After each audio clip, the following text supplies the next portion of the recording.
We've been told ever since we were little kids that money is the root of all evil.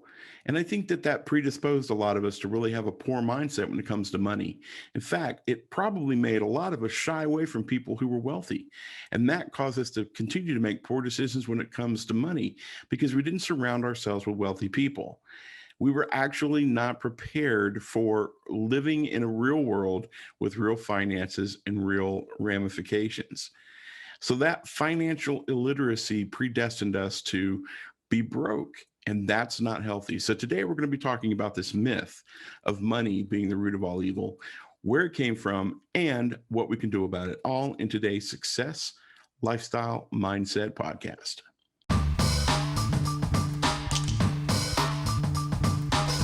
Hey, everybody, my name is John, and welcome to the Success Lifestyle Mindset Podcast. If you'd like to find out a little bit more about us, you can find us over on Facebook.com/The Success Lifestyle Mindset.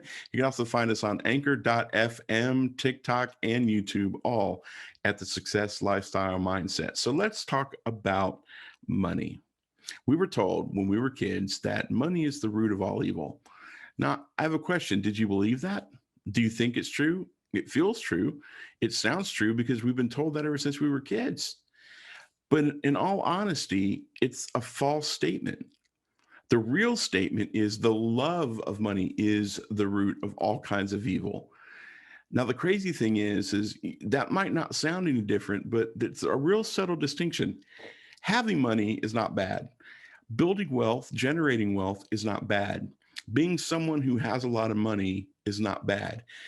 But if you're someone who's forsaken your friends and your family and you're trying to build more and more money just for the sake of building money, that's obsession. That's the love of money. And that all types of evil that we're talking about is broken families, broken homes, living an unhealthy lifestyle, and doing things that are unethical and even oftentimes illegal. That's what the love of money will cause us to do. So when we were taught that money is the root of all evil, it placed a thought in our minds that we should not want to have money. We should shy away from people who have money and build wealth. See, when I was younger, even into my adulthood, I had a real problem with people who had money. I was always around people who were building wealth and had high-powered jobs and had always had nice things. And it just, I never had a really good taste in my mouth when it came to those folks. And so instead of surrounding myself with those people and asking them how they did it and asking them to show me how they build wealth, I stayed away. I hung out with people who were just like me, broke and never had enough money. And what that caused was a ripple effect. Instead of me learning how to invest, I did not pick up an investment book until in my 40s. I did not learn the tools that I needed to invest, save, and build wealth. And I really blame the school system. My parents taught me what they knew, and the school system did not pick up the slack. They taught me English and spelling and arithmetic and science. They even taught me how to play a musical instrument and sing, but they never taught me how to balance a checkbook. They never taught me how to invest in the stock market. They never taught me some of the high ticket items that I would need, like copywriting or marketing or any of the things that I needed to do so that I could build wealth. They never taught me how to handle having a lot of money. And so I look at the schools and they're not teaching it. And then I look at the way that we've been predisposed since childhood to not like money and not like people who do like money. But that's wrong. It's a horrible mindset. Money is not evil. Money's not good or bad. It just is. It's inert. Some of the truths that I had to teach myself is money is a tool. Money is a tool that you can use. You can use it, but it must be used properly. I'm that guy that if I need to drive a nail into a wall, I will probably pick up the first solid object I have around me, which is usually the butt end of a screwdriver. And it drives my wife crazy because I've kind of messed up the butt end of a couple of screwdrivers. But it's a hammer's job. The proper tool is a hammer, and you use this hammer this way. Money is the exact same way. You can't use money for the wrong things. You have to use it properly because money's a tool. Money is also an asset. What is an asset? An asset is something that makes you more money. A liability is something that takes money out of your wallet. So think of it this way. If you have a car, unless you have a classic car that actually accrues some type of value over time, your car is probably a liability. In fact, if you bought a brand new car, from the time that you drove it off the lot and when you got home, your car has lost 30% of its value. So you signed this document and you're probably paying payments on a car that's not even worth what you're paying payments on. So money is an asset, but it can easily be a liability when you forget how to use it and you allow money to take a role in such a way that you get into debt. Debt is a liability. So assets are things like stocks, savings accounts, bonds. When you have liabilities like student debt, credit card debt, even mortgage debt, car debt, you can owe money to all sorts of grocery stores and department stores and then still owe money to the IRS. So money can be a liability, but money really should be an asset. And then finally, money is a servant. Money is meant to be a servant. It should be your servant. You should be telling money what to do. The problem is we get that whole situation backwards and money becomes our master. So when you get underneath that credit card debt, you start losing freedom. When you start getting under credit card debt and student loan debt, your freedom starts disappearing slowly over time. So as you start learning to make money your servant, you start investing and building wealth. And as your wealth grows, your freedom grows. As your freedom grows, your happiness grows.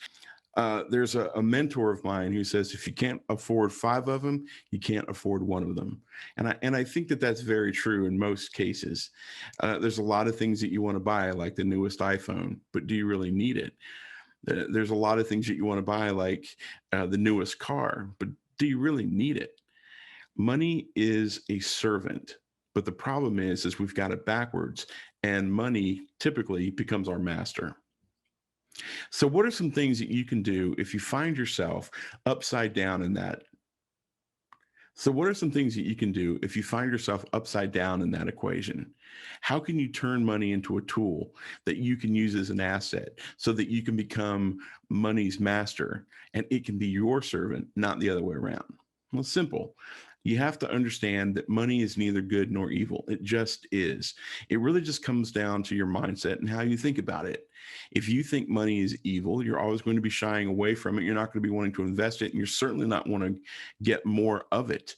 You're always going to be treating money as something that's evil that you don't want any part of. You're also going to have to educate yourself. And that's the key. If you want to get better at mastering your money, you're going to have to educate yourself. And there's a number of books, courses, YouTube videos, podcasts. There's all sorts of resources at your fingertips. All you have to do is go search it out. And I'll help you with that, I promise. But you have to be cautious because money can allow you to have really cool things and really great experiences, but don't fall into that trap of loving money so much you become obsessed with it, because you'll start neglecting your friends, you'll start neglecting your family, you'll even start neglecting yourself and your own health. And that is when money becomes a problem. Not because in and of itself it's a problem, but how you're treating it becomes a problem. There's another Bible quote that reminds me, what good is it that a man could have the entire world at his fingertips, but he loses his soul? And that's what I'm trying to caution you for. If you have a proper mindset about money, you'll use money as a tool and you'll build wealth, but you won't fall in love with it because it's not the money in and of itself. It's what that money allows you to do.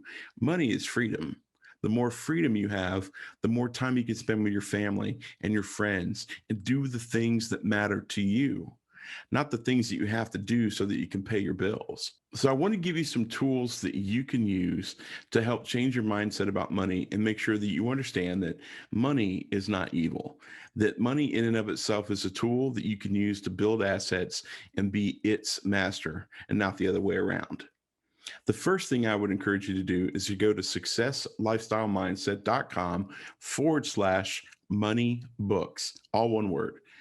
I've got a list of books there that'll help you rework your mindset and have a proper understanding of what money is and how you can use it.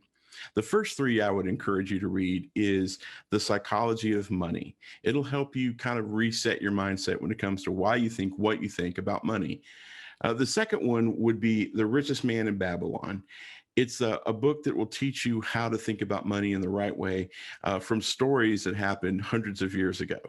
And then finally, if you want a real eye opener, read Rich Dad, Poor Dad. You might have heard of that one before. You might have even read it before. But if you have, I encourage you to read it again. If you've never read it, just be prepared. It's going to really blow your mind, but you're going to understand why you probably think the way that you do about money. If you're lucky and you had a rich dad, they taught you the right mindset when it comes to money. If you're like me and you had a poor dad, you did not have a great mindset, but you can always fix it with a little education. The second thing I would do is to subscribe to this podcast. Make sure that you go to anchor.fm/success lifestyle mindset, subscribe, and make sure that you catch each and every one of these episodes as we start building a better mindset when it comes to health, wealth, and building a mindset when it comes to making money. The other thing I would do is to join my Facebook group over at facebook.com/the success lifestyle mindset. That's going to help you get some daily encouragement from me and from others on how to have a proper mindset about money, build your own business, build your own wealth, and make sure that you're living your life to the fullest, making sure that you have a healthy mindset when it comes to money. And then the last thing is if you're thinking about starting an online business, but you have no idea where to begin, go to successlifestylemindset.com. There's a quick video that I'd love for you to see because it's going to introduce you to one of my mentors, and they're going to show you the exact process that you need to go through to build your own business. And I will be with you each and every step of the way. Well, hey, my name is John. Thank you for taking time to listen and hang out with me here at the Success Lifestyle Mindset Podcast. And I can't wait to see you in the next episode. So stay healthy, stay wealthy, and make sure that you stay wise. I'll see you next time.